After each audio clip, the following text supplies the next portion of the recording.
স্বয়ং গোবিন্দের আলোকসজ্জার চিত্রকলার পদতলে মাথা ঠেকিয়ে আজ আমরা প্রবেশ করছি নবদ্বীপের রাসযাত্রা উৎসব দেখতে। আর যেখানে যাচ্ছি সেখানে এমন সুন্দর একটা থিম হয়েছে যেখানে আপনাদের ছেলেবেলার স্মৃতি মনে পড়ে যাবে। তাহলে আর দেরি কেন, আপনারা স্বচক্ষে সকলে দেখুন, আশা করছি আপনাদের মন ভরে যাবে। পেঁচা দিয়ে তৈরি, খুব সুন্দর।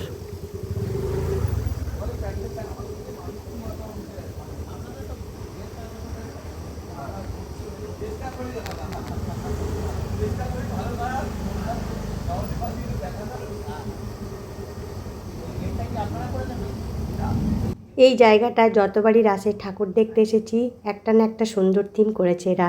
এবার করেছে কি জানেন, এবার করেছে মাটির পুতুল।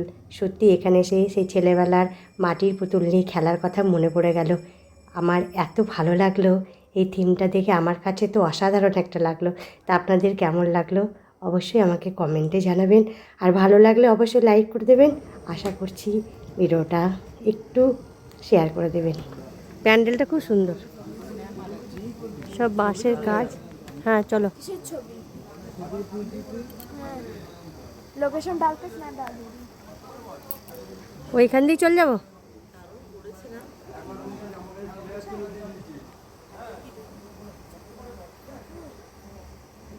সত্যি দারুণ করেছে। মানে এই ঐতিহ্য মাটির পুতুলের সেই ছোটবেলার খেলনা, ছোটবেলার খেলনা, সত্যি মাটির পুতুল